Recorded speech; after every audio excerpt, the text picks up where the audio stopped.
Buenas familia, ¿cómo estamos? Muy buenas tardes de domingo 16 de mayo. Bueno, ¿cómo estamos familia? Veo que ya estamos por aquí, Miguel Ángel de Ronda, ¿vale? Lord de Nincol, buenas tardes desde Colombia, allí todavía es unas horitas más tempranas, las 1:30 ya pasadas. Bueno, no me quiero extender mucho porque la verdad es que hoy tenemos una jornada muy apasionante. Hoy nos va a acompañar el compañero abogado Jason Viloria Aguas desde Colombia. No sé si lo sabréis o no, pero la situación en Colombia la verdad es que a mí me tiene bastante preocupado. No me esperaba en ningún momento que hubiera un estallido social como el que se está produciendo. Y como los medios de comunicación, tanto españoles como colombianos, hacen un poquito oídos sordos y no proporcionan la información que yo entiendo que deberían de proporcionarnos, pues vamos a ir nosotros a buscar la información. Vamos a hablar con Jason Viloria Aguas. Jason, antes de nada, encantado de tenerte aquí. Muchas gracias, compañero, por estar con nosotros esta tarde de domingo. Bueno, Miguel, gracias a ti por la invitación y bueno, sí, por poder, esperando servir de eco para que el mundo y bueno, desde España puntualmente se conozca lo que está ocurriendo hoy en Colombia. Entonces, a ti, gracias por la invitación. Jason, la verdad es que te lo decía antes fuera de cámara. A mí me gusta mucho conocer gente nueva, gente de distintos países y gente que vale la pena, como es tu caso, tío. Pero yo te quiero decir una cosa, qué triste, ¿no? Que nos tengamos que ver por esto, ¿no? Por esta situación que está ocurriendo en Colombia, ¿no? Sí, un poco lamentable de pronto que el escenario o el telón de fondo sea, digamos, la difícil situación por la que atraviesa el país para poder tender estos puentes de acercamiento y de conversación. Pero bueno, fue lo que nos tocó y esperemos poder, digamos, construir un diálogo de aquí hacia futuro muy bueno. Sobre todo, digamos, que compartimos de pronto ese vínculo jurídico, entonces sí sería bueno poder ojalá hubiera sido en otras circunstancias, pero un poco es lo que sucede. Y bueno, qué bueno que dentro de esa dificultad podamos servir de, además de eco, reitero, y de difusión a lo que ocurre en un país como el mío. País hermano, porque aquí hay mucha gente de Colombia, también mucha gente de aquí de España tuvo que emigrar allí en tiempo, en fin, somos países hermanos, no vamos a extendernos en eso, pero la verdad es que duele casi como que estuviera pasando aquí. Yo, en fin, una tragedia. Pero bueno, para los que no lo sepan, porque seguramente habrá hay muchas personas, muchos compañeros que no sepan lo que está pasando allí en Colombia, ¿qué es lo que sucede? ¿Qué es lo que se vive en las calles? Coméntanos. No, no te quiero, quiero que te extiendas, quiero que sin tapujos y sin cortarte una palabra, nos diga qué es lo que está pasando allí en Colombia. Jason. Bueno, el 28 de abril, digamos que es la última o la antesala de un gran capítulo que llevamos en Colombia. O sea, Colombia es un país que ha padecido un largo proceso o un largo conflicto armado interno, el mayor, quizás el conflicto interno más largo en el mundo, más de 50 años de conflicto interno. Y eso, digamos, había servido un poco para invisibilizar otras cosas igualmente importantes que ocurrían en el país. Eh, Lejos digamos, de la visión que se tiene de Colombia, Colombia tiene un gran número de problemas sociales, económicos sin resolver. Entonces, digamos, sobreviene el proceso de paz y eso permite inclusive que la población tenga la posibilidad de poder empezar a colocar énfasis en grandes problemas o cánceres por los que atravesaba el país y que se habían vuelto secundarios. Entonces, por ejemplo, los altos índices de corrupción que registra, que se dan en Colombia, que ascienden, según cálculos de las mismas autoridades de la Contraloría, a más de 50 billones de pesos al año que se pierden en corrupción. Estaríamos hablando algo así aproximadamente de 12 y medio mi, 12.500 millones de euros aproximadamente al año se pierden por cuenta de la corrupción. Entonces empezamos a colocar más énfasis en problemas como la pobreza estructural que atraviesa el país, problemas como la alta desigualdad. Somos el tercer país más desigual del mundo y eso debería servir de alarma y de alerta. Y además la gran pobreza, los problemas o las dificultades en torno al empleo, a las altas índices de desempleo, el problema de la quiebra de la industria nacional por cuenta, digamos, de la implementación de medidas de libre comercio a partir del año 90, y todo un problema de crisis estructural empieza a hacerse más visible. Entonces, todo el movimiento social, el movimiento sindical, empiezan a mirar eso y a empezar a colocar énfasis. Y se sobreviene toda una apuesta de medidas regresivas para el país en el 2019 a partir de proposición de una reforma laboral y de una reforma pensional que aún no ha habido ambiente para poder tramitarse en el Congreso, pero que se tramitaron por la puerta de atrás por cuenta de la misma pandemia y de las facultades extraordinarias que por cuenta del estado de emergencia obtuvo el presidente. Y eso antecedente, digamos, viene desde el 21 de noviembre de 2019. El 21 de noviembre de 2019, las organizaciones sindicales, las grandes centrales del país, las organizaciones de pensionados, las organizaciones sociales, empezaron o le radicaron un pliego al gobierno nacional, unas exigencias que estribaban en materia fiscal, en materia de estudiantes. Por ejemplo, ya anterior a eso se había registrado un gran paro nacional de estudiantes universitarios en el 2018, a la cual se logró llegar a un acuerdo, pero que el gobierno no ha cumplido a cabalidad. Entonces venía cocinándose un poco eso. Y estalla en el gran paro del 21 de noviembre de 2019, que fue unas jornadas masivas de movilización a nivel nacional en rechazo al gobierno y a la política económica del gobierno. Eso es importante subrayar. Posterior al 21 de noviembre se empiezan a adelantar movilizaciones que se extienden hasta bien entrado diciembre y sobreviene la pandemia. Hay que decir que la respuesta del gobierno de Iván Duque no ha sido además la más adecuada a esa ola de movilizaciones que reitero, Miguel, arrancaron en el año 2019. Pues en lugar de sentarse a negociar con los actores que movilizaron, en lugar de plantear, digamos, cómo se da respuesta a las peticiones que se formularon, el gobierno lo que se inventa es, este es un gobierno que es muy eufemístico, que le gustan los grandes titulares, entonces en lugar de negociación hablaba del gran diálogo nacional.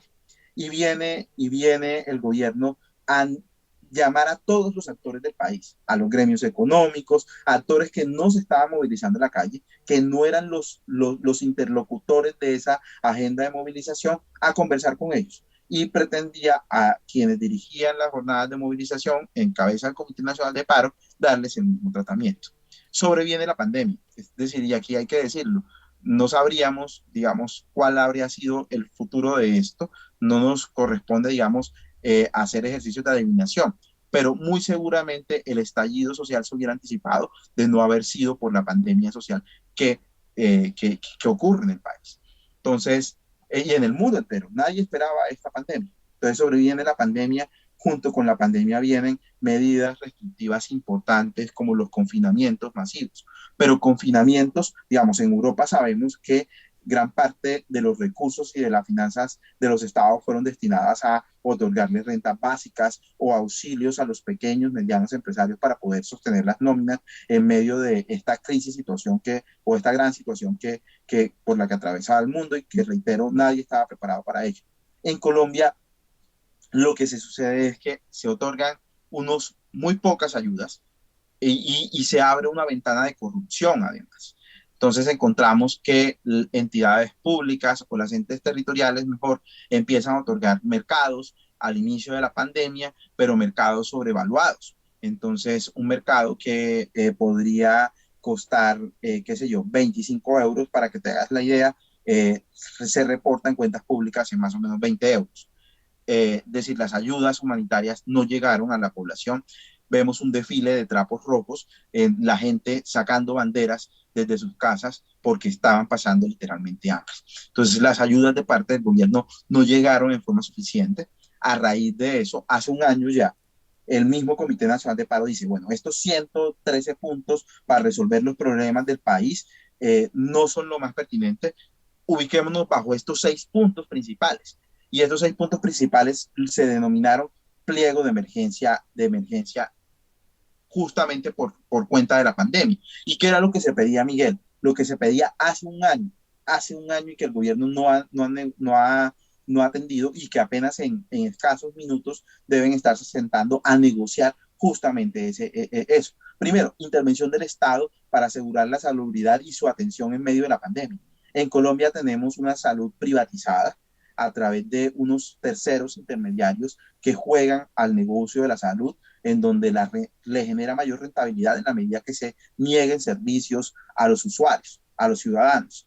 Y por eso, digamos, en el sector en el que yo me muevo, que es el sector judicial, casi que el 70% de las tutelas que se radican, de las acciones de amparo constitucional que se radican a nivel nacional, tienen que ver con negación de servicios de salud. Y no solamente negación de servicios que eventualmente no estén cubiertos por el plan de salud, sino inclusive en negación de servicios que hacen parte del plan de beneficios del plan obligatorio de salud.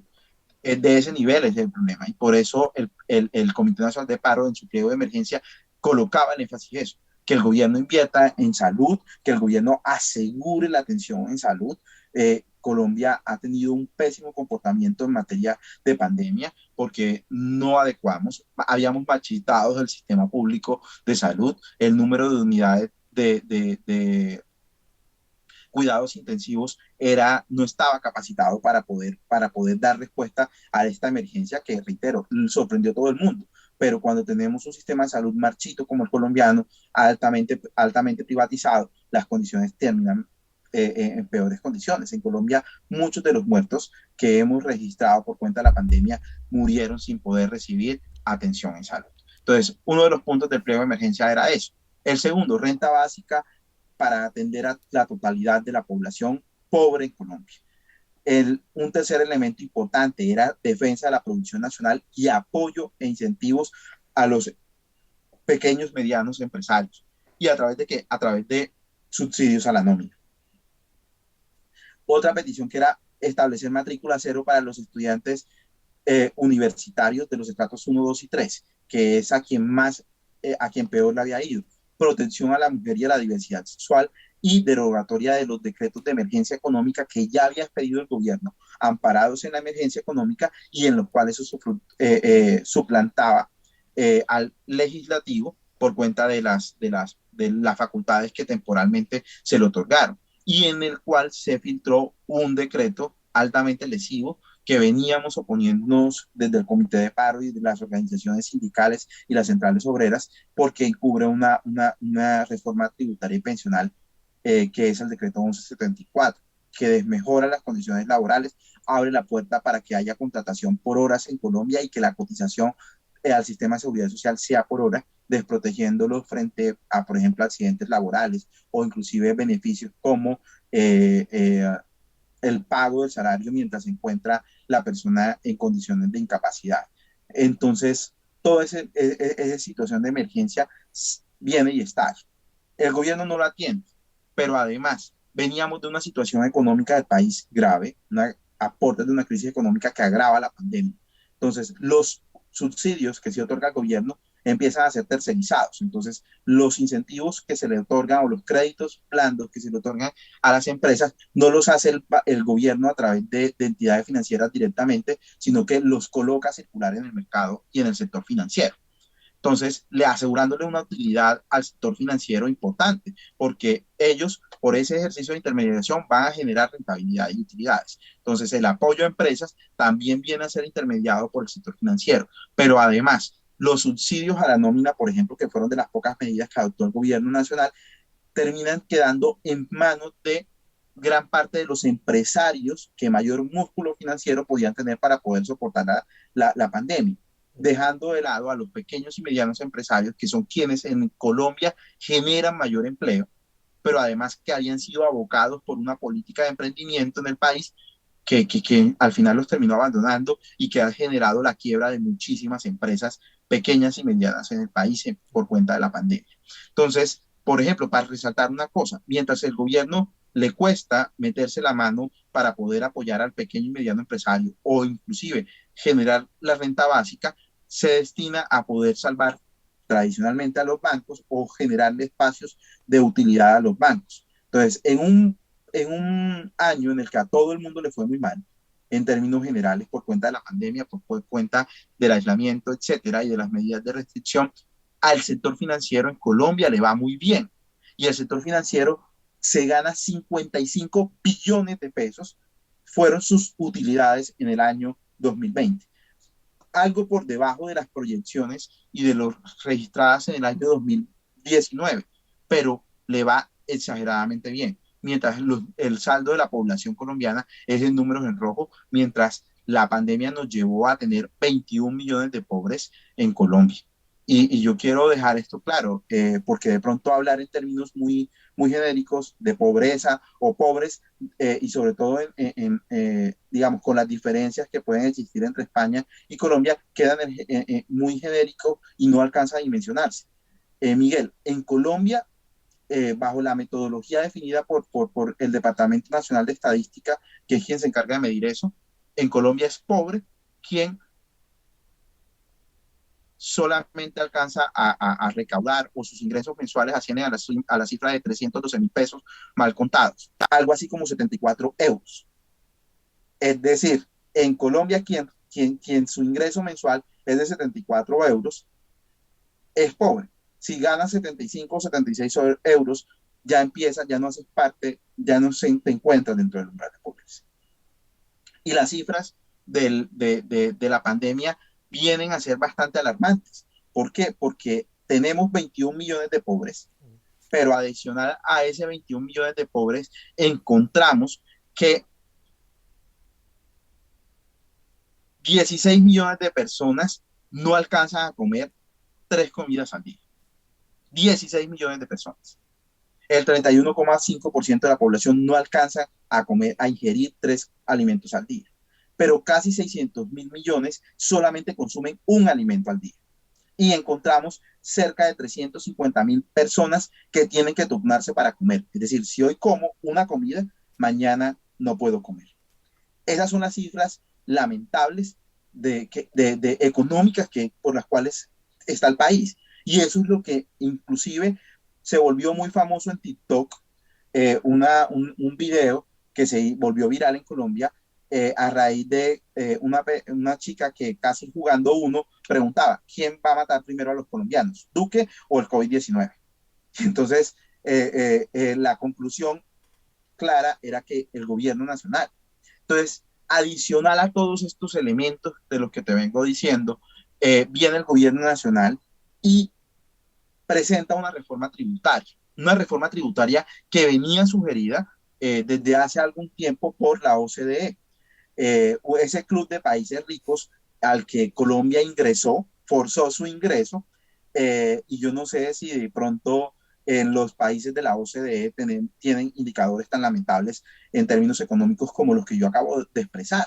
O sea, no sé si, por ejemplo, en España se considere pobre a quien tiene solamente por ingreso 76 euros o el umbral de pobreza sea un poco más alto. Vamos a ver, Jason. A mí yo aquí exactamente no sé cuánto será el umbral, pero con 74 euros aquí en España no tiene ni para salir de tu casa, por así decirlo. 74 euros considera una persona pobre, pues me parece lamentable, lamentable. Y claro, si empezamos a tener los umbrales, empezamos a bajar los umbrales, los bajamos, por final edulcoramos y falseamos las cifras, obviamente. Y a mí, con todo lo que me has dicho, se me ha puesto el cuerpo malo, la verdad. Porque son cifras escandalosas. Son cifras escandalosas. Y no pueden ser asumidas y se entiende que haya este estallido social, ¿no? Porque ningún país con esas cifras puede dormir tranquilo por las noches. por decirlo pronto y claro, y que se me entienda. Ahora bien, yo te he escuchado atentamente todo lo que me has dicho. Y yo a mí algunas veces también me gusta ser abogado del diablo, también para darte la oportunidad a que Sí. todos los críticos pues puedan decir lo que quieran y que se vea que se ha tratado todo. Hay quien dirá, bueno, tenemos esta situación porque la economía no da para más. Es decir, ojalá se pudiera invertir más en ayuda, ojalá se pudiera hacer público enteramente el sistema de sanidad. Y dice, pero es que no hay economía para ello. Entonces, tenemos lo que podemos. A esas personas que dicen esa excusa, ¿no? Porque yo creo que es una excusa, ¿qué les dirías tú, Jason? ¿Qué les dirías? Bueno, digamos que dentro de cada una de las peticiones que el Comité Nacional de Paro ha formulado, se le han dado mecanismos de financiación para los mismos. Entonces hemos dicho, en un momento como este, y ni siquiera estamos diciendo de que sea algo extraído de los cabellos, sino que es como el mundo ha adoptado para poder atender esta pandemia. De hecho, los presupuestos a nivel mundial han tenido que ser destinados para poder atender esta crisis de la que reiteramos, nadie estaba preparado. Entonces, hemos dicho, hay formas de poder acudir, por ejemplo, o bien a través de monetarización del Banco de la República que permita poder, por ejemplo, generar emisión o utilizar reservas de las que dispone el gobierno, parte de esas reservas para poder asegurar, digamos, monetizar esos recursos y poder brindar ese tipo de ayudas a la población. Pero además, es que lejos, por ejemplo, la salida que daba el gobierno frente a la emergencia, y es el único gobierno de Latinoamérica y del mundo que en medio de la crisis del COVID-19, cuya salida plantea es presentar una reforma tributaria. Entonces eso, acá dicen casi que fue el sombrero de Llorente, el florero de Llorente, para de pronto ilustrar a los españoles un poco el proceso de independencia en Colombia, se dice, o está en el imaginario, se debió a la solicitud de un préstamo para una reunión de criollos a algunos españoles de un florero para poder llevar a cabo la reunión, y ante la negativa del español Llorente de prestar el florero para la reunión, se genera el estallido social. Entonces, acá prácticamente que se figura como florero de Llorente esa reforma tributaria, pero además una gran desconexión de la realidad por parte del gobierno, en donde para que te hagas una idea, una docena de huevos en Colombia puede estar costando algo así como 3,5 euros, más o menos, o 3 euros. Mientras, y el gobierno, al ministro de Hacienda, le pregunta en un programa, en un programa periodístico que cuánto cree que cuesta una cubeta de huevos. Y él dice, no, 1.800, algo así como 30 centavos de euro. Entonces, ese nivel de desconexión con la realidad, y en donde además se le pide a quienes han perdido muchísimo, es decir, a quienes están en estado de pobreza, a meterse la mano al drill. Entonces presentan una reforma tributaria de 30 billones de pesos, en donde el 70% de los recursos se va para pagar deuda externa y el 70% de los recursos se le va a quitar a la ya exprimida suficientemente clase media, y por clase media me refiero a quienes en Colombia tienen ingresos de 2.400.000 pesos, es decir, más o menos 550 euros al mes. Pues aquí a esa expresión se le dice la gota que colmó el vaso, ¿no? Es decir, ya estaba tan lleno el vaso que faltó una gotita para determinar, o la chispa que prendió la mecha, ¿no? También se le suele decir aquí. Y bueno, es que en esta última reforma tributaria que planteaba el gobierno y que finalmente parece ser que la ha echado para atrás, ahora me lo terminas tú de confirmar, pero subirle el IVA bueno, el IVA, aquí el impuesto, no sé cómo se llamará de allí, ¿no? Pero aumentar los impuestos a los productos de primera necesidad, ¿no? Dices tú, coño, en una pandemia, ¿cómo haces eso, no? No puedes hacer eso, no puedes hacer eso, Jason. Sin importar la ideología que tú tengas, sin importar la ideología que tú tengas. Pero inclusive desde una misma perspectiva de mercado y de liberalismo económico, termina siendo un error en medio de una crisis quitarle recursos a la población para poder consumir. Digamos que lo que se requiere es para poder recuperar el mercado, es que el consumidor tenga capacidad de consumo. Y si tú esa capacidad de consumo ya mermada por cuenta de la reducción de sus ingresos, lo que vas a destinarlo es a quitárselo para que pueda consumir, en últimas es una afección a todo, al sistema económico completo.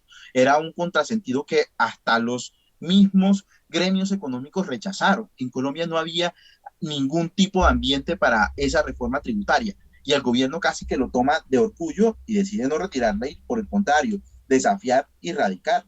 Pero, Jason, dos cosas. Hoy en día está retirada, ¿no? ¿O no? ¿O todavía sigue con Digamos, proyección? entonces, como te decía, todo eso genera enervar aún más los ánimos de la gente. Desde el mismo Comité Nacional de Paro o sea, resultó un poco llamativo o se desbordaron las expectativas de la movilización que convocamos el 28 de abril. Y aquí hay que decirlo, el Comité Nacional de Paro dio una muy buena lectura al ánimo de la gente y decir, convocamos al 28 de abril una gran movilización. Y eso se desbordó tanto que eso continuó el resto de días. En Colombia es un país con cerca de 1.100 municipios y se registraron movilizaciones de más de 700 municipios ese 28 de abril y casi más de 5 millones aproximadamente de personas en las calles en todo el país. Entonces, esto no fue, digamos, un elemento aislado, sino de que se desbordó justamente las proyecciones que se tenían. La gente, reitero, le tenía mucho más miedo al hambre que estaba produciendo o a los riesgos de morir de hambre por cuenta de esa reforma tributaria que había presentado el gobierno a el problema del COVID-19. Y en Colombia estábamos en medio del tercer pico de la pandemia, en donde el número de contagios era mucho mayor y además con un agravante, y es que ya se encontraba en el país circulando la cepa británica, la cepa brasilera y la cepa sudafricana, que todos conocemos, saben, tienen un mayor efecto en términos de mortalidad, pero además con un rezago y un retraso en la vacunación en el país. En el país todavía no hemos llegado a las cifras iniciales que había indicado el gobierno de 200.000 vacunados diariamente, de 200.000 dosis aplicadas diariamente, que digamos eran los estimativos que nos permitían para que a finales de este año alcanzáramos inmunidad de rebaño. Y ese, digamos, es otro debate. Pero todo eso se conjuga en esa movilización que termina siendo y sosteniéndose durante muchos más días. El primer triunfo de esta gran movilización y del Comité Nacional de Paro es que justamente el gobierno, ante la presión social, ante los muertos que costó, porque hay que decirlo, los muertos que costó la movilización, recapacita y decide retirar la reforma. Una reforma que inclusive todos los partidos, inclusive los partidos que hoy hacen parte de la coalición de gobierno en el Congreso, la habían negado y habían dicho, no, no vamos a acompañar esa reforma. Es decir, era una reforma que nació muerta, pero ante la terquedad del gobierno de no, quizás no mostrarse débil, en lugar de mostrarse, digamos, conciliador y de ser un gobierno que escuchaba a la gente, decidieron presentarla. Y costó no solamente el retiro, que en buena hora retiró, ese es un gran triunfo de la movilización, sino adicionalmente que renunciara el nefasto ministro Carrasquilla muy de espaldas a la ciudadanía, pero que además, y esta es una idea que yo quiero que de pronto tengamos, Colombia ha sido un país que ha sido gobernado por una pequeña segmento de la población que le va bien hacia el país le vaya mal. Entonces, ese ministro Carrasquilla, la mayoría de sus activos se encuentran por fuera del país. Es decir, a Carrasquilla le importa, y era quien dirigía la hacienda pública, era el ministro de Hacienda del país, le importa si al país le va bien o le va mal, porque sus activos y sus intereses se encuentran por fuera del país. Entonces, digamos, un poco la realidad en la cual nos ha tocado movernos y que revienta en esa gran movilización del 28 de abril. Pero además otro carácter importante, y es que los jóvenes se movilizan.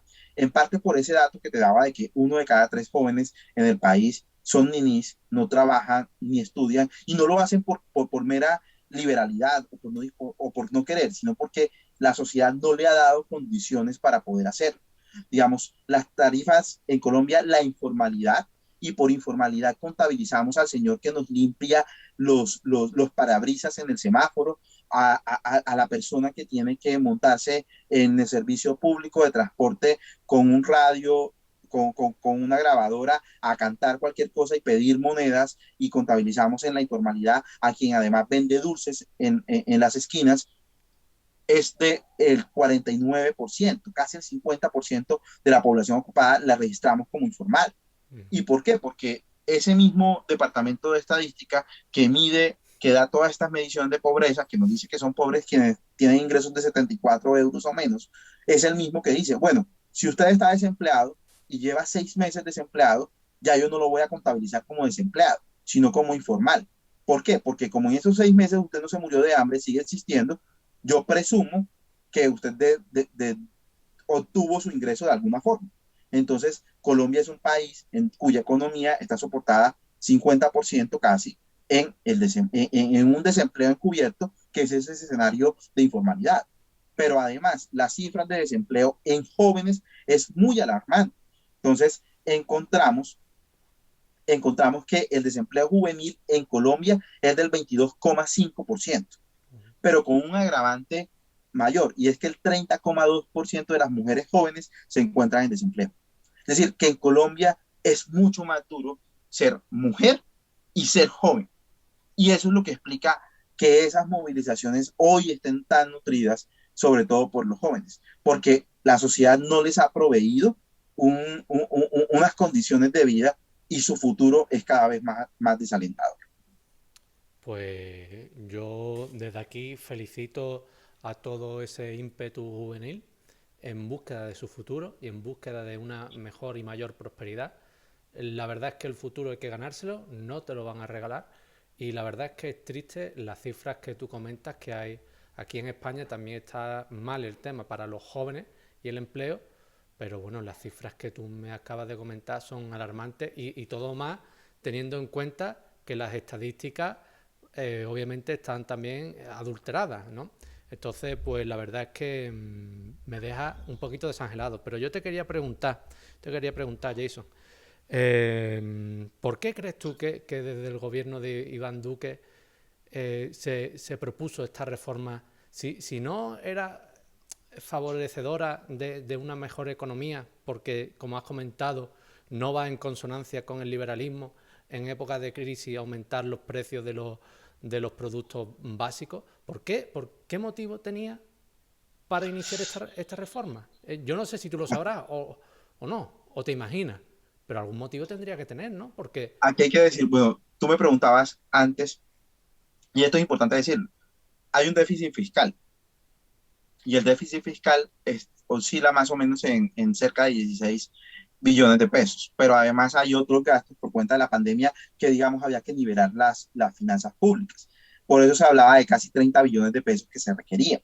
Pero a la vez que esto sucede, el gobierno nacional, por ejemplo, pretendía comprar aviones de guerra, 24 aviones de guerra, gastándose 14 billones de pesos. Y ese fue otro gran triunfo de la movilización, y es que logramos frenar eso, ese esperpento de poder gastarse en medio de una crisis sanitaria 14 billones de pesos en comprar 24 aviones de guerra. Entonces ahí vamos deduciendo un poco de qué tantas son las necesidades reales. Pero lo que sí es un hecho ineludible es que esta reforma tributaria venía anunciada y venía anunciada desde hace algún tiempo. Y depende esos organismos multilaterales de los cuales Colombia ingresó a ser parte, por ejemplo la OCDE, en donde casi que esa reforma tributaria fue calcada de las recomendaciones de la OCDE para Colombia, que reitero, termina siendo un contrasentido dada la naturaleza del mismo país y dada inclusive las condiciones actuales en las que se encuentra el país y el mundo por cuenta de la pandemia.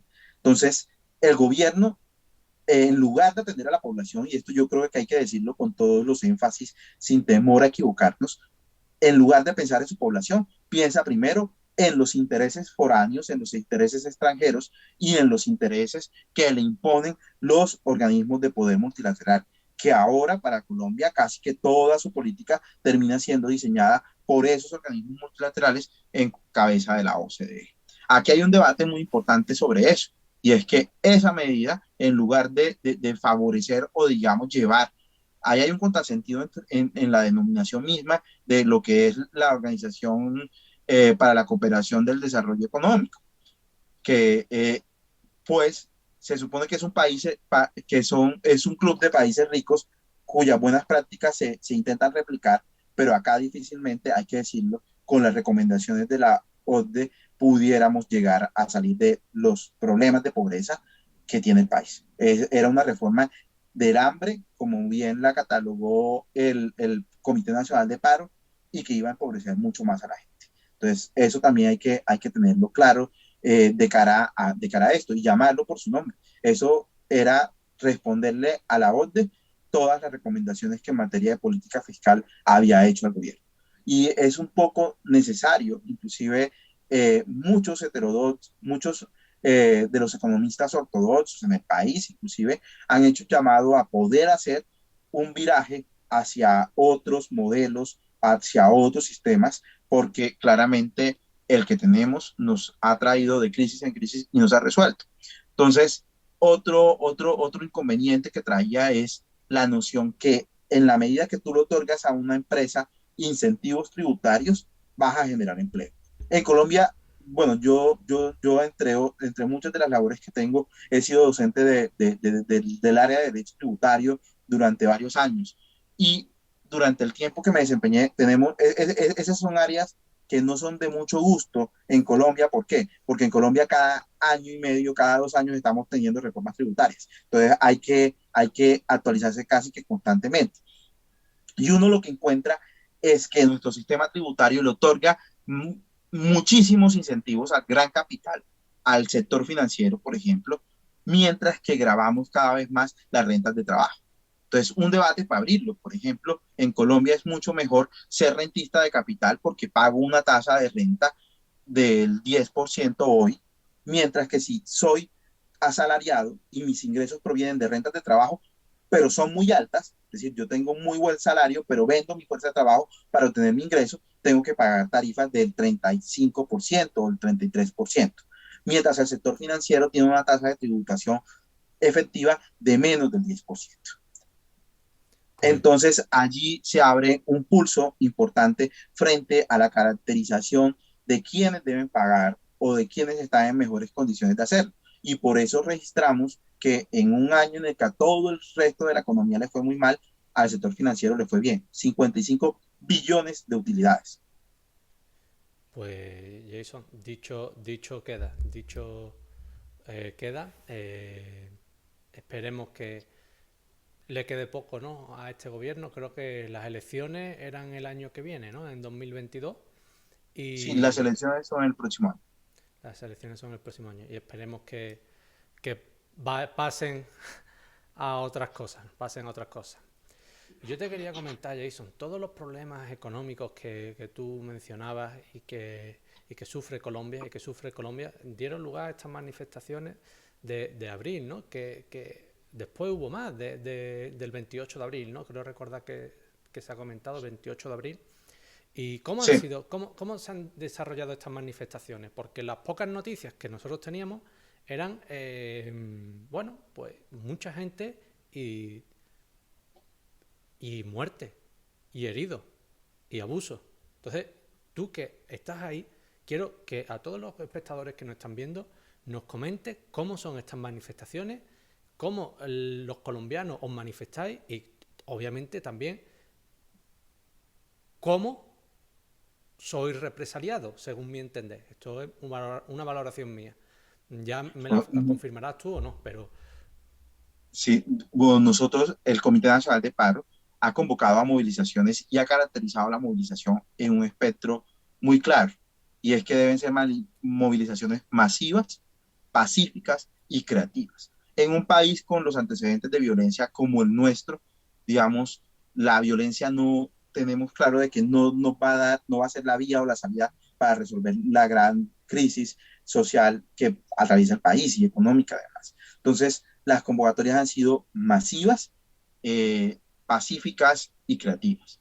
Sobre ese espectro se han presentado, pero lo hemos dicho, en 700 municipios del país, en más de 700 municipios del país, con muchísimas movilizaciones al día, porque no hablamos de una sola, sino diversas movilizaciones. Los espacios de vandalismo son muy pocos, han sido pocos, casi que se dice que parecieran ser concertados.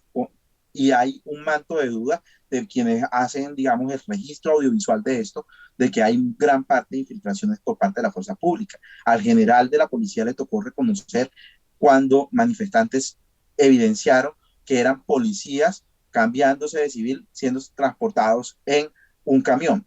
Entonces, aquí hay, y desde el Comité Nacional de Paro se rechazan en forma contundente los actos vandálicos que no hacen otra cosa que distraer el foco de la movilización. Entonces, lo que podemos decir que dentro de todo el espectro de movilizaciones, más del 98% de las movilizaciones han sido pacíficas. Muchas de ellas han llegado sin justificación, irrumpiendo, sin cumplimiento al protocolo que, te reitero, la misma Corte Suprema le había ordenado al gobierno y a la Fuerza Pública y al Ministerio de Defensa para poder dar cobertura a la movilización. Han controvertido todas las formas de atención y violación de derechos humanos, ha sido inmensa por parte de la fuerza pública, pues el uso restrictivo de las armas letales y de las armas no letales han sido claramente señalados en ese protocolo, y además por las indicaciones y lineamientos que fijó la Corte Suprema en esa sentencia del año pasado. Pero la orden ha sido romper a sangre y fuego. Y en muchos escenarios ha sido la fuerza pública la que ha arremetido sin necesidad de que haya un conato de violencia por parte de los manifestantes. Y eso nos deja unas cifras alarmantes, y la registra la ONG Temblores. Y hablamos de 2.110 casos de violencia por parte de la fuerza pública en lo que van de las movilizaciones del 28 de abril hasta el 12 de mayo. 362 víctimas de violencia física por la policía, 39 víctimas de violencia homicida, 1.055 detenciones arbitrarias, 442 intervenciones violentas de la fuerza pública en espacios privados, 30 víctimas de agresión en los ojos. Esas víctimas son personas que por el uso del tipo de armamento y de la forma en cómo se disparan, digamos, los gases, las bombas aturdidoras, han terminado perdiendo alguno de sus ojos. 133 casos de disparo de armas de fuego por parte de la policía y 16 víctimas de violencia sexual. Casi que la apuesta por parte de esta barbarie, el uso de la fuerza pública ha convertido inclusive el cuerpo de las mujeres en territorio de guerra.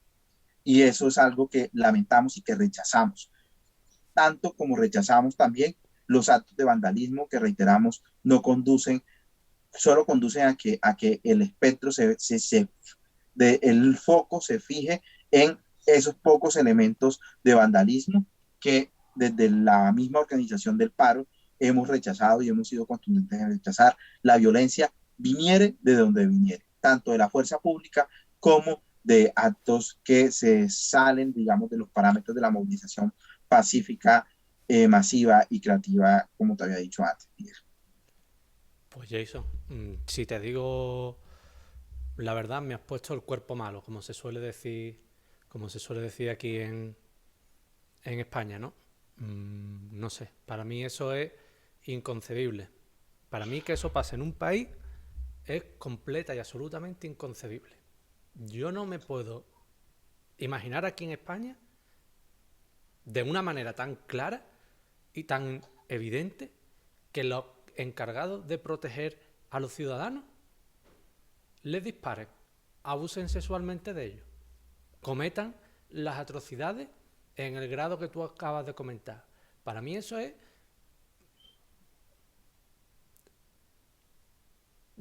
Yo es que no podría ni calificarlo con palabras, porque para mí eso es una atrocidad. Para mí eso es una atrocidad. Porque mira, si tú dices, pues asesinos hay, claro que hay asesinos, ladrones, de todo hay en esta vida, pero que los cuerpos y fuerzas de seguridad de un Estado actúen así, que se han visto en las noticias, lo poco que yo he indagado, porque aquí no hay ninguna información, se han visto auténticos, bueno, tanques, no sé si eran Venom o un arma así que se llamaba, que eran auténticos lanzacohetes. Pero mire usted, ¿contra quién va a usar eso? ¿Contra quién va a usar tú esa arma? No sé, estamos hablando de manifestantes, que bueno, que habrá actos vandálicos como se rechaza, ¿no? pero en todas las manifestaciones siempre habrá algún conato porque la gente está un poco harta, no, lo siguiente, como hemos visto con los datos.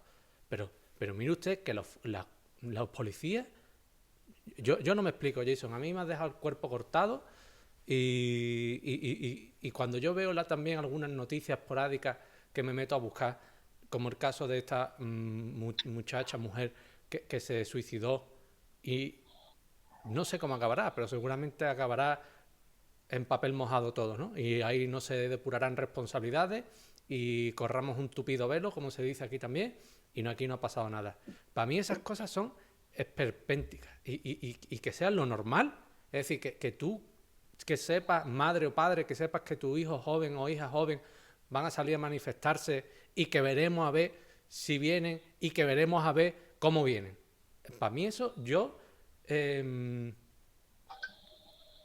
yo no tengo palabras, Jason. Yo lo siento mucho por esa situación y también te da una sensación de impotencia, porque, vale, no estaremos de acuerdo con los términos económicos, no estaremos de acuerdo en el modelo de país, pero que se haga eso y que se han visto vídeos como 3 o 4 acompañan a uno y paliza para arriba, paliza para abajo. ¿Eso cómo va a ser?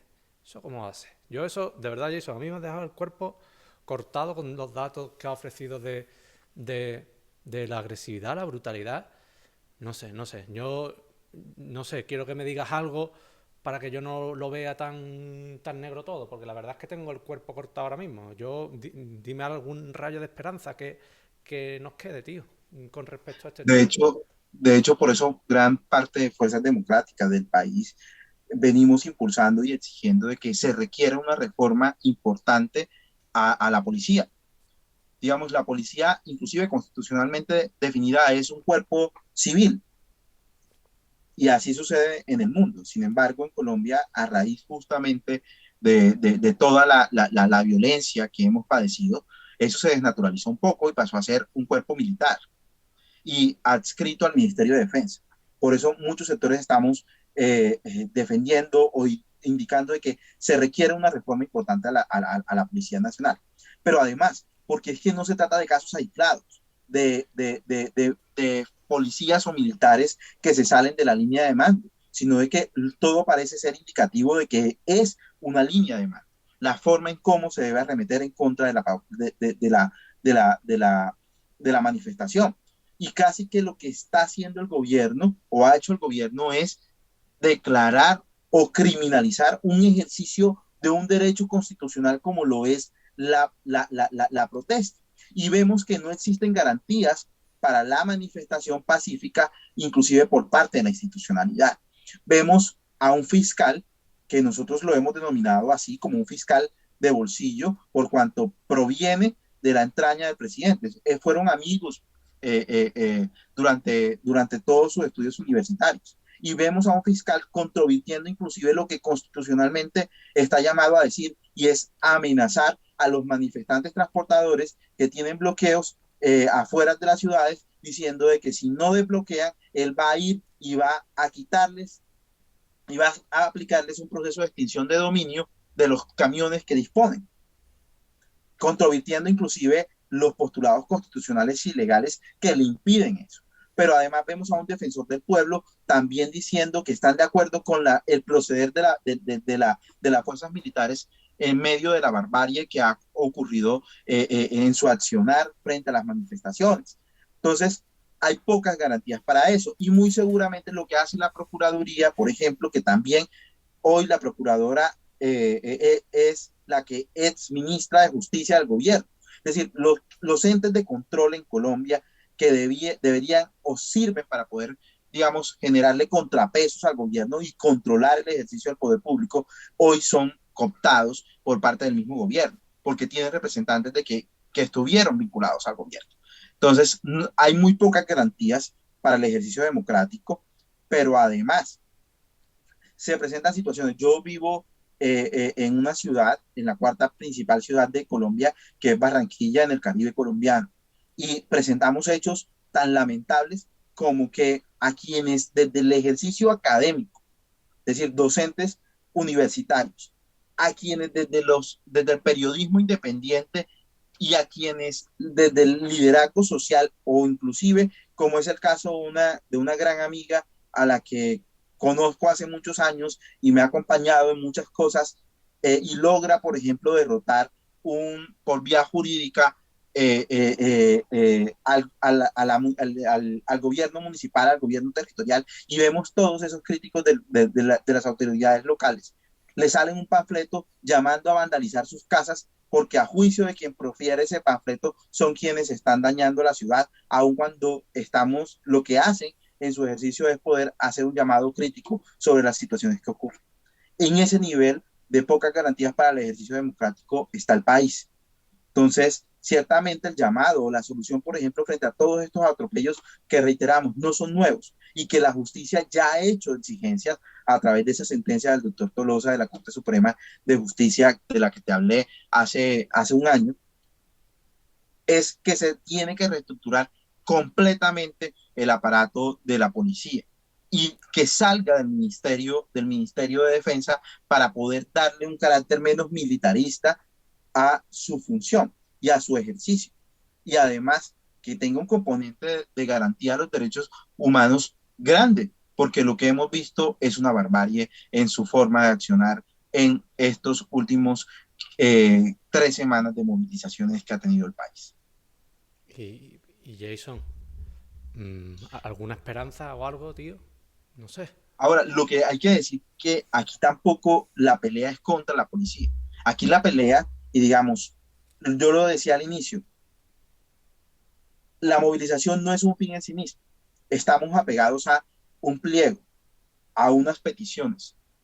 Y es contra el gobierno nacional, contra la pelea, no contra la policía que sencillamente se ocupa de seguir lineamientos de parte del gobierno. Entonces, lo que esperamos es que, digamos, ya debió haberse instalado la mesa de negociación del gobierno con el pliego con el Comité Nacional de Paro. Lo que esperamos es que esta negociación contribuya a poder atender a las necesidades sentidas que tiene la población y que en medio de una pandemia y de un tercer pico de esa pandemia mantiene a la gente en la calle. La principal salida es esa, y que el gobierno asuma una posición sensata y pueda poder buscar alternativas y soluciones. Yo te decía algo muy concreto frente a una pelea universitaria que se dio en el 2018. Los universitarios del país pararon porque había unas apuestas por parte del gobierno que afectaban profundamente la educación superior, pero además porque no había inversión en ciencia y tecnología y se logró en esa movilización, por ejemplo, que se invirtieran cerca de 5 billones de pesos para ciencia y tecnología.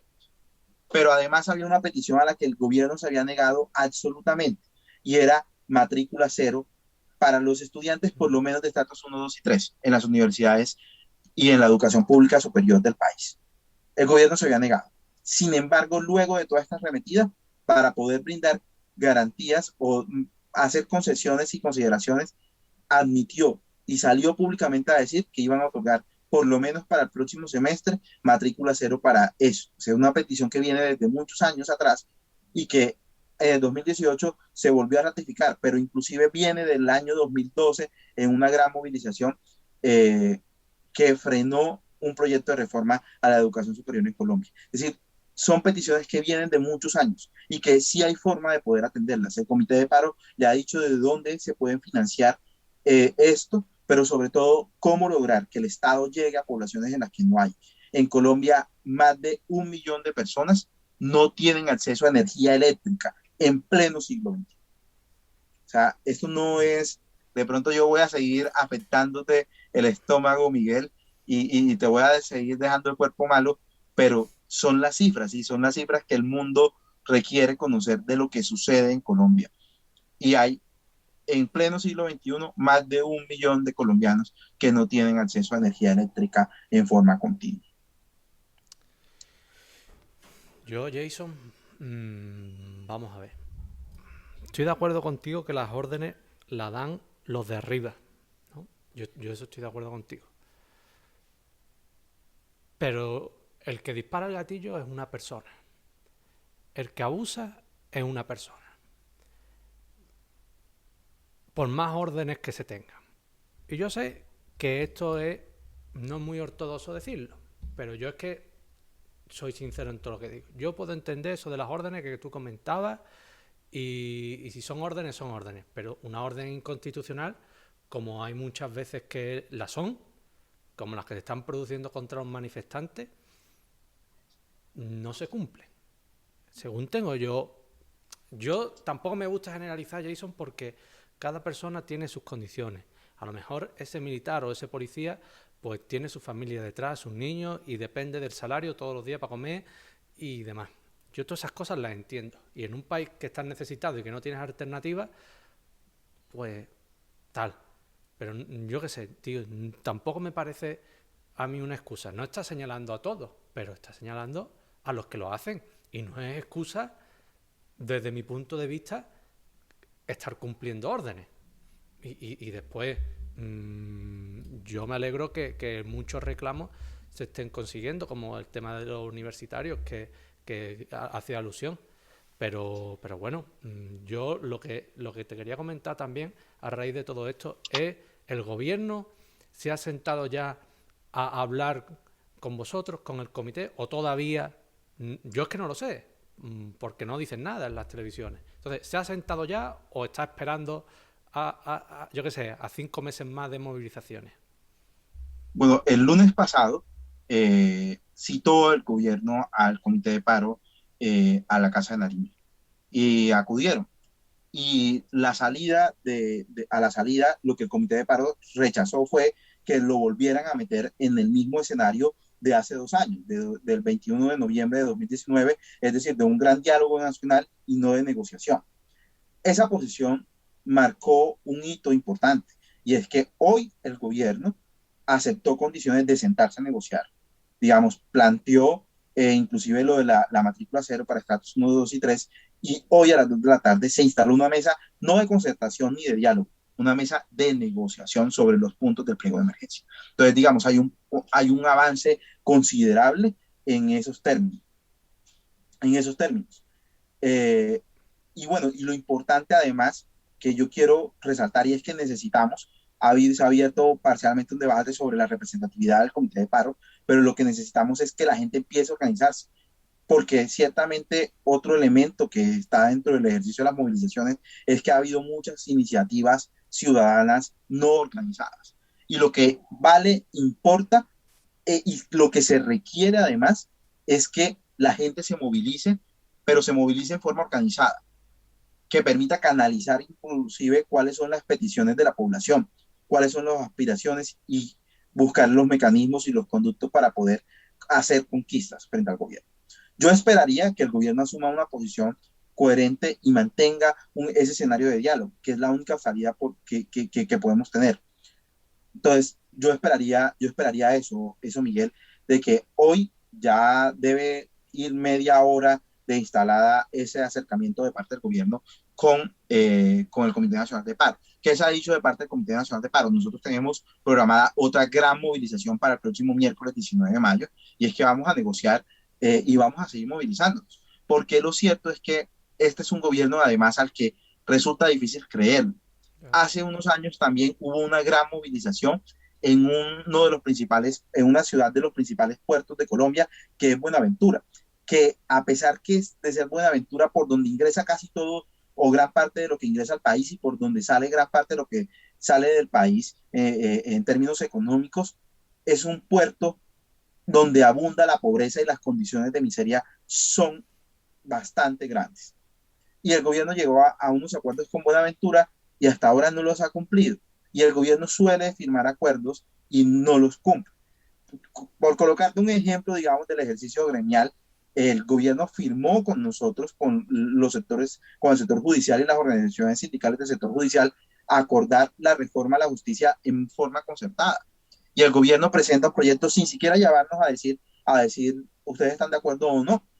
Entonces, ese es el problema con el gobierno. Esperamos y hacemos todos los llamados para que cumplan, primero para que se sienten tal como lo están haciendo hoy, para que negocien y cumplan los acuerdos a los que se logre llegar, para poder un poco desescalar también la movilización. Yo reitero la idea que he venido exponiendo: la movilización y el paro no son un fin en sí mismo, son un medio, y ojalá logramos concretar digamos, el cumplimiento de esas peticiones congregadas en el pliego de emergencia que fue radicado.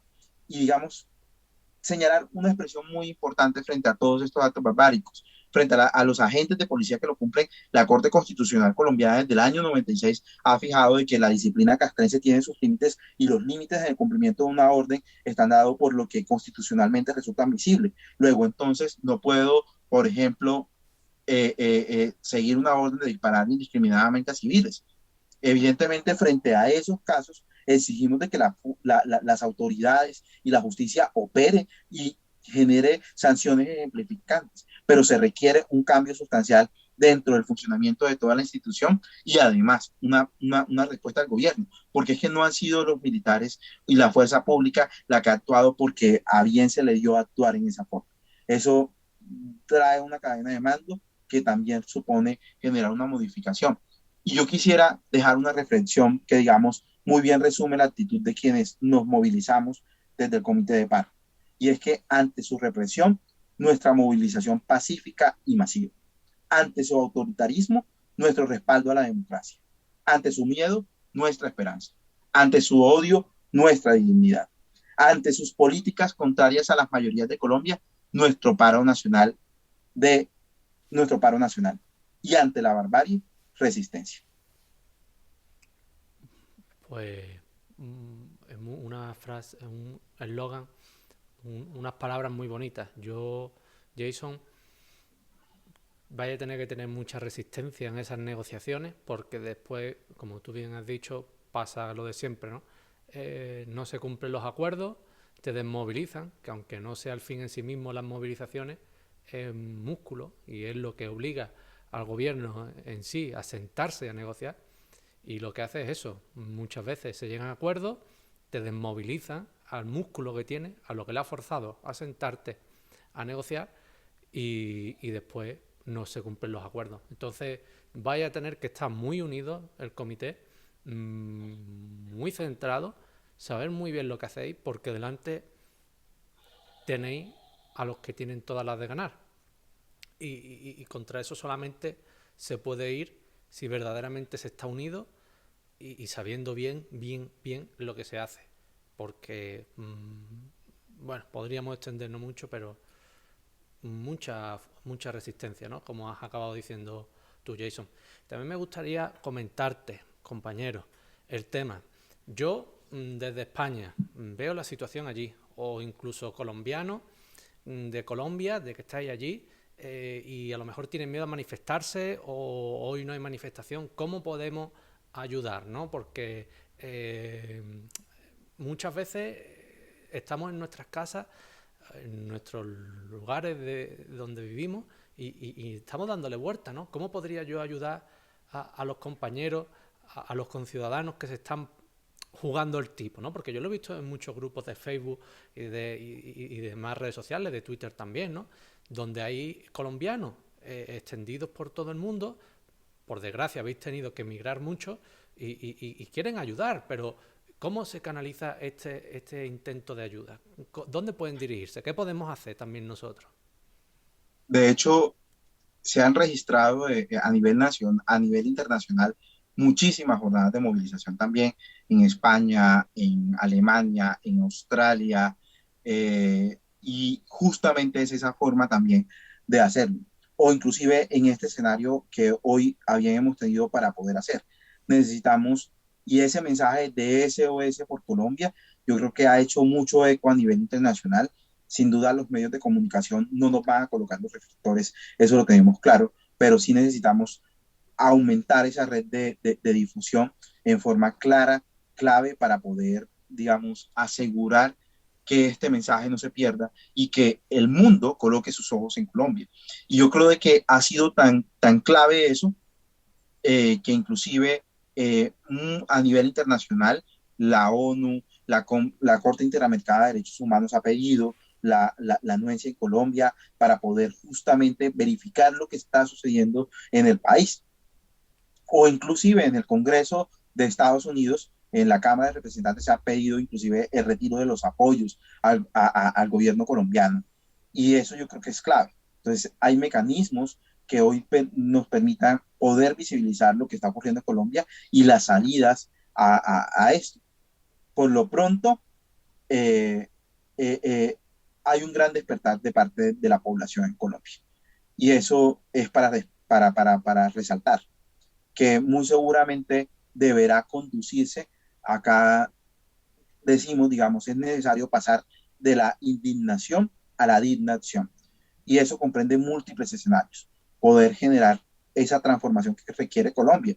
Y habrá muchas voces, como por ejemplo veía ahorita de pronto en los chats diciendo de que esas movilizaciones están infiltradas por la guerrilla, etcétera, etcétera, etcétera.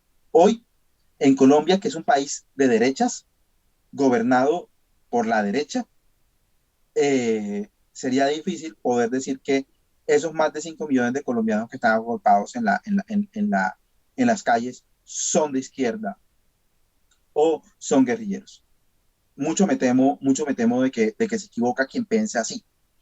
Pero además, si miramos los sondeos de opinión generados desde el establecimiento, desde la institucionalidad, encontramos que más del 70% de la población apoya las causas del paro. Y si no toda esa población está en la calle, porque la misma encuesta dice que solamente entre un 28 y un 33% se animan a participar en las movilizaciones, es justamente por medio de la pandemia. Si no tuviéramos la pandemia de por medio, muy seguramente las calles estarían mucho más rebusadas de gente reclamando sus derechos. Es fácil decir de que hace parte del castrochavismo o que se hace parte de un proyecto de revolución molecular como ahora se le denomina, pero lo cierto es que lo que tiene a la gente en la calle es física y pura hambre. Tú mismo lo decías, que hemos dejado el cuerpo malo con todos estos datos, pero allí están los datos que claramente se registran y que se requiere una atención mucho en diseño de política pública y en atención en política pública mucho más cercana a los ciudadanos y que permitan resolver todos estos problemas sociales y económicos que aquí hemos puesto de relieve. Es que no ha sido arbitrario o un afán o mejor aún, o un capricho el que la gente aún expuesta al coronavirus se encuentre en las calles. Es casi que un grito profundo de redignificarnos porque no hay otra salida. Ya la gente no ha encontrado otra forma. Yo, si a mí me preguntan mi opinión, obviamente esto no se trata de una movilización de ideología, sino de una movilización, como tú dices, del hambre, ¿no? Hay cosas que se sobreentiende, pero si hay que explicarlas, pues yo creo que se explican doblemente y las que haga falta contar de sumar apoyo. Yo, por redes sociales, que es el contacto que estoy teniendo con Colombia, pues es unánime. Es que es unánime el grito de ayuda. Es muy poco díscolo en esta opinión. Entonces, quien quiera seguir engañándose, pues puede seguir engañándose todo el tiempo que quiera. Y yo creo que le hace un mal a todo. Primero a sí mismo, porque engañarse a uno mismo ya es malo, pero bueno, que cada uno actúe como considere conveniente, ¿no? Ya somos también todos mayorcitos, ¿no? Y a mí me gustaría también que me dijeras tu opinión, Jason. ¿Por qué los medios de comunicación, tanto nacionales allí de Colombia como internacionales de todos los rincones del mundo, le dan tan poca coba o hacen tan poca difusión de lo que ocurre en Colombia? ¿Tienes alguna explicación? Porque a mí, ya te he dicho, te lo dije fuera de cámara y te lo reitero para que todo el mundo me escuche. Yo esta tarde viendo las noticias, no voy a decir la cadena de aquí de España, pero no he escuchado una sola alusión a Colombia. Y ayer tuviste unas manifestaciones importantes. Hoy tenéis las negociaciones, si Dios quiere, a ver. Pero ni una sola noticia, ni una sola referencia a lo que está ocurriendo en Colombia. Yo creo de que un poco la explicación no la doy yo, la dan y los mismos medios de comunicación. Circuló un video de un presentador de noticias del mismo canal que cubrió manifestaciones en Cali como una celebración al anuncio del gobierno de retiro de la reforma tributaria, tergiversando un poco los hechos. Y ese mismo periodista, que es digamos, abordado en medio de un aeropuerto, le preguntan que por qué no muestran la realidad tal cual es. Y ese mismo periodista dice de que están muy equivocados si creen que los medios de comunicación están diseñados para informar. Los medios de comunicación están para hacer plata y responderle a quienes lo financian. Entonces yo creo que un poco esa es la respuesta y dada por quienes ejercen, digamos, el periodismo, ejercen mal el periodismo, hay que decirlo, porque así como, digamos, los grandes medios, tanto nacionales como internacionales, no dan cobertura a esta situación, lo cierto es que quienes sí lo hacen desde redes independientes están dando muestras de lo que es realmente el periodismo. Pero eso da cuenta, quien pone la financiación de esos medios de comunicación determina la línea editorial que va a ser. Y digamos, la pauta del gobierno es considerable, pero además, quienes se benefician del gobierno son quienes tienen en su mano también los medios de comunicación. Entonces, en Colombia, los medios hacen parte de emporios empresariales importantes, adscritos bien al sector financiero, bien a otros sectores que a pesar de que al más del 90% de la población le va mal, a ellos les va muy bien. Entonces esa, creía yo, es la forma de poder explicar por qué los medios no hacen una cobertura real. Inclusive con una cosa que se volvió risible a nivel mundial, y es cómo tergiversan los hechos para mostrar una realidad completamente distinta. Mientras la movilización en Cali se mantenía, ellos lo que dicen es que la gente se acorpó a las calles a celebrar el retiro de la reforma tributaria. Pues dicho queda, ¿no? Muy triste, pero este es el mundo en el que vivimos y me quedo con esa reflexión, me quedo con esa reflexión. No sabía de ese acontecimiento en el que se abordó al periodista y lo dijo de forma tan clara, ¿no? Pero bueno, y gracias a Dios, Jason, a que existen las redes sociales, ¿no? Gracias a Dios, ¿no? Porque se está convirtiendo en el medio de información de todos nosotros. Digamos, Colombia siempre ha tenido, justamente por toda la suerte de problemas sociales que ha tenido, siempre ha habido muchísimo movilización en determinados momentos. Y hoy nos alarmamos porque las redes sociales se han vuelto un mecanismo de inmediatez que permite que la gente vea casi que en directo y en vivo lo que está el acontecer. Muy seguramente la barbarie hace muchos años atrás era igual, pero no había forma de dimensionarla. Y por eso, Miguel, yo entiendo de pronto el malestar de cuerpo que te deja conocer toda esta situación, pero yo te invito a que te sientas feliz, a que te animes en la medida que está sirviendo de instrumento para poder mostrar esta triste realidad, pero que esperamos todos. Y así te decía, nos llenamos de esperanza en que podamos transformar esa realidad en una realidad mucho más adversa.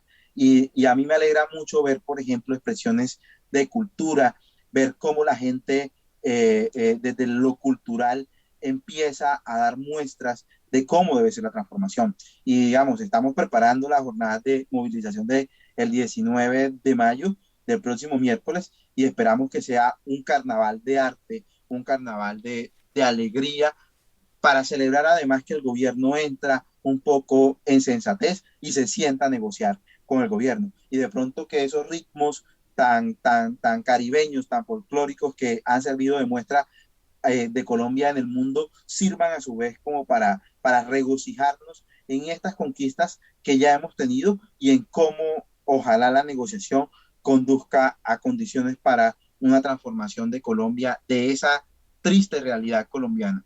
Entonces, es llenarnos de alegría y, hombre, prepararnos y regocijarnos en esas conquistas que ya hemos logrado y en ese proceso de transformación que estoy seguro no va a parar. Pues toda la buena vibra desde aquí de España para ese miércoles y a seguir conquistando derechos.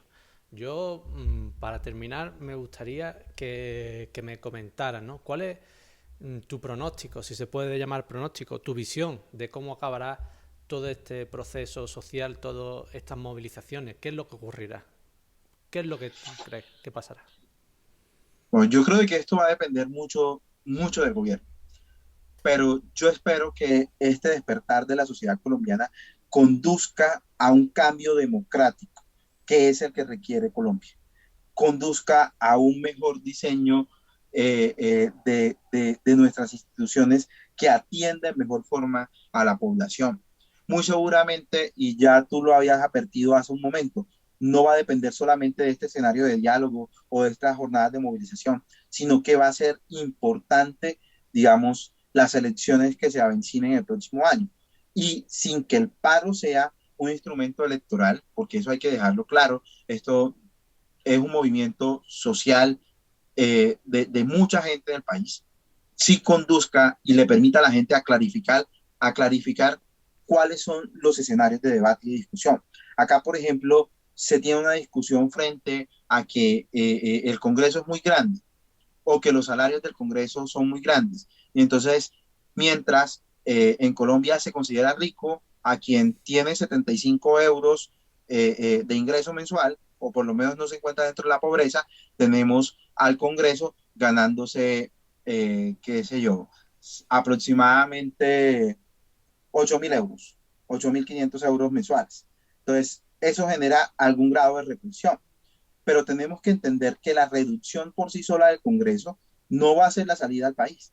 Necesitamos de pronto sí reducir los salarios para poder igualarlos un poco o nivelarlos un poco con la realidad del país, pero la amplitud del Congreso lo que garantiza es una democracia representativa y que los sectores alternativos democráticos que no compran su elección, que no son afines al gobierno, puedan llegar y poder elegir bien, poder identificar quiénes son los enemigos, quiénes llegan a los escenarios de poder y sus decisiones están orientadas en contra de la triste realidad.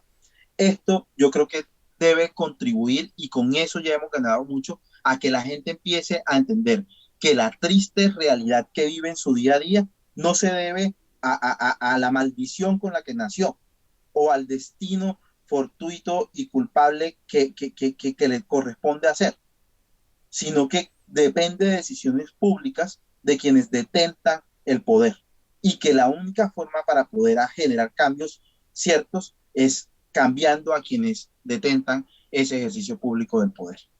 Yo creo que con eso habremos ganado mucho y el proceso de transformación de Colombia se conduzca por una senda democrática y que nos lleve a la mejora de las condiciones del país.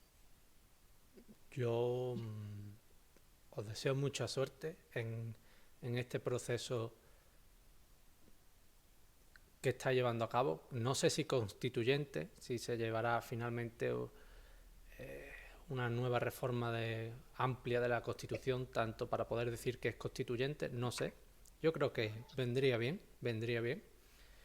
Pero bueno, en este estallido social, en esta manifestación tan bonita de lo que es la sociedad colombiana, que a mí me alegra.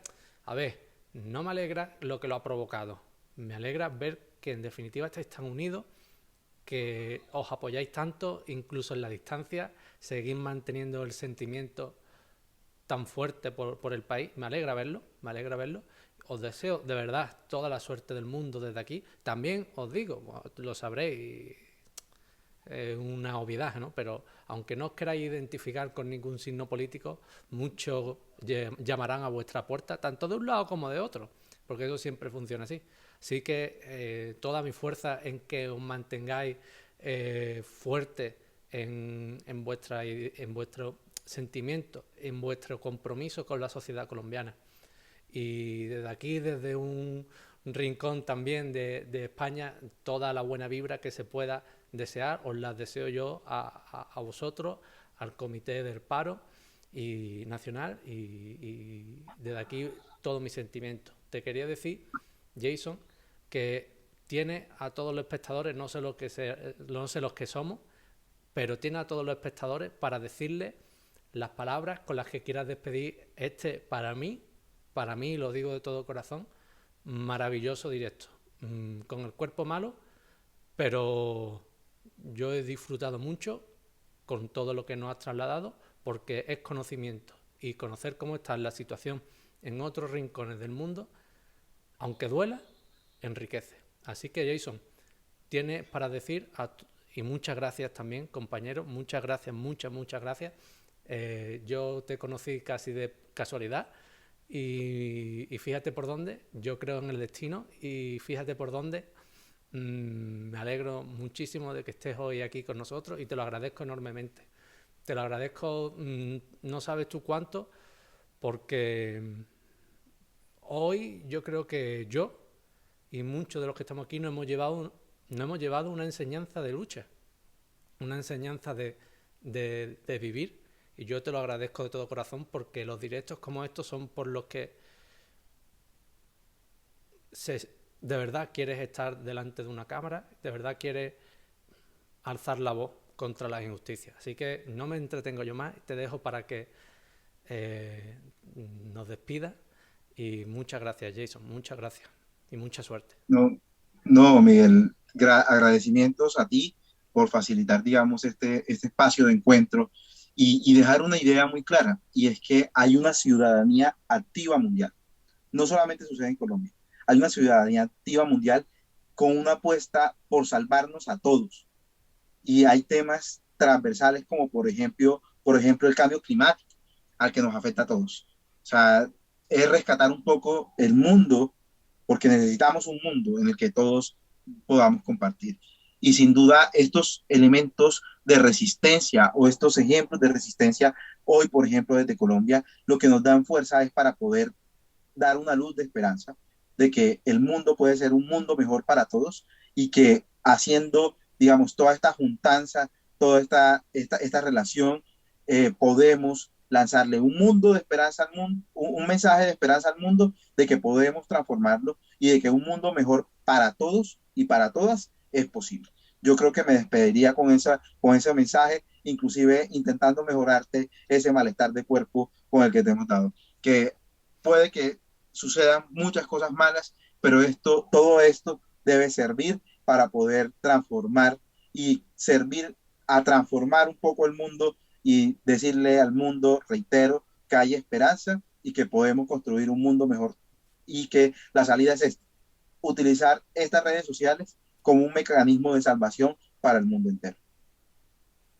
Pues muy bonitas palabras, Jason. Muchas gracias, Jason. Vamos a cortar la conexión. Ahora leeré los mensajes, se quedan guardados, los leeré detenidamente porque he visto que había escrito mucho. Y dar las gracias a Jason, que me está viendo desde esta cámara. Jason, vamos a cortar la conexión. Muchas gracias, Jason, de todo corazón, A ti, ¿vale? Miguel. Venga.